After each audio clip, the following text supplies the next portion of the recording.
আসসালামু আলাইকুম ভিউয়ার্স, আশা করি সবাই ভালো আছেন। ভিউয়ার্স, প্রতিদিনের ন্যায় আজকেও নতুন আরও একটি বিষয় নিয়ে আমরা আপনাদের সাথে আছি। তো ভিউয়ার্স, আপনারা অবগত আছেন যে আমরা জব কোর্স নামে একটা কোর্স শুরু করেছিলাম।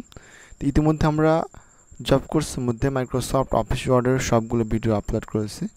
তো যারা আগের ভিডিওটি দেখেননি অবশ্যই ভিডিওগুলো দেখে নেবেন। তো ভিউয়ার্স, আজকে আমরা শুরু করব মাইক্রোসফট অফিস এক্সেল, অর্থাৎ এক্সেলের কাজ কীভাবে কাজ করতে হয় সেই বিষয় নিয়ে আজকে আলোচনা করব।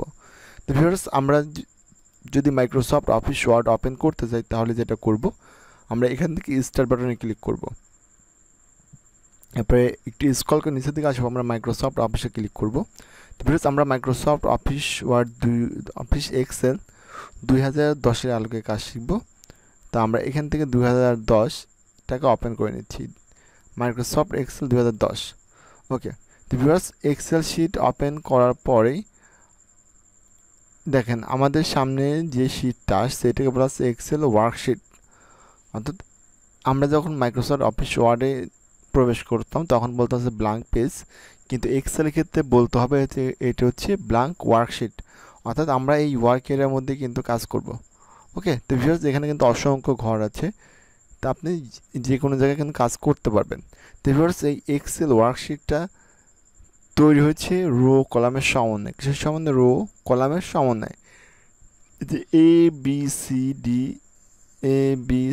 D E F G H এগুলো হচ্ছে একটা কলাম নির্দেশ করতেছে, আর 1 2 3 4 5 6 যেগুলো আছে এগুলো আছে রো নির্দেশ করে। অর্থাৎ এটা আড়াআড়ি রো আর এটা খারাপভাবে কলাম।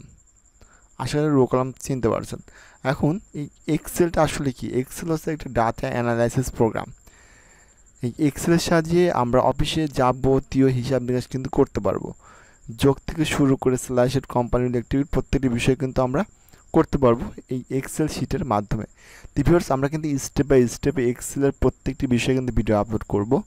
তো যারা ঘরে বসে কম্পিউটার শিখতে চান তারা অবশ্যই আমাদের ইউটিউব চ্যানেলকে সাবস্ক্রাইব করে রাখবেন এবং বেল আইকনটি অল করে দিয়ে রাখবেন, যাতে নতুন নতুন ভিডিও আপলোড করলে কিন্তু আপনারা সহজেই পেতে পারেন। ভিউয়ার্স, এখন এই যে আমাদের হোম, ইনসার্ট, পেজ লেআউট যেগুলো আছে এগুলোকে বলা আছে মেনু বার, আর নিচে এগুলোকে টুলস বার বলা হয়, সেটা কিন্তু আমরা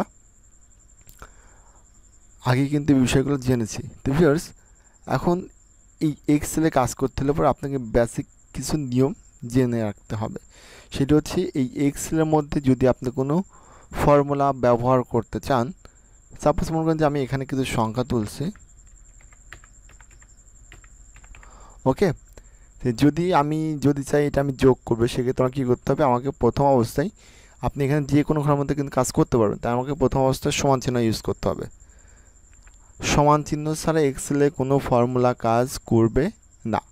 এরপর আপনি যখন যেই বিষয়ে কাজ করবেন, যদি যোগ করেন সেক্ষেত্রে যোগের ফর্মুলা, যদি ভাগ করেন ওই ফর্মুলা, যদি অ্যাভারেজ বের করেন তাহলে অ্যাভারেজ ফর্মুলা। অর্থাৎ প্রত্যেকটি বিষয়ের জন্য কিন্তু আলাদা আলাদা ফর্মুলা আমাদের ব্যবহার করতে হবে। তো ভিউয়ার্স, শুধু এতটুকু মনে রাখবেন যে এক্সেলে কোনো কাজ শুরু করতে হলে পরে অবশ্যই প্রথম অবস্থা আপনাকে সমান চিহ্ন দিয়ে শুরু করতে হবে। তো ভিউয়ার্স, আজকে আমি বেশি কিছু আপনাদের দেখাবো না, জাস্ট এক্সেল সম্পর্কে একটু পরিচয় করে দিলাম। তো আমি আগামী ক্লাস থেকে ইনশাল্লাহ আপনাদের এক্সেল সম্পর্কে প্রতিটি কাজ দেখাবো। তো ভিউয়ার্স, আগামী ক্লাসে আমরা যে বিষয়গুলো দেখবো সেটা হচ্ছে যোগ, বিয়োগ, গুণ, ভাগ, এই বিষয় নিয়ে আগামী ক্লাসে আমরা ইনশাল্লাহ ভিডিও নিয়ে আসবো। তো যদি আজকের ভিডিওটি আপনার উপকার এসে থাকে সেক্ষেত্রে অবশ্যই আমাদের ইউটিউব চ্যানেলকে সাবস্ক্রাইব করবেন এবং ফেসবুক পেজটিকে অবশ্যই ফলো করবেন। সবাই ভালো থাকবেন, সুস্থ থাকবেন। পরবর্তী দেখা হচ্ছে নতুন কোনো ভিডিও নিয়ে।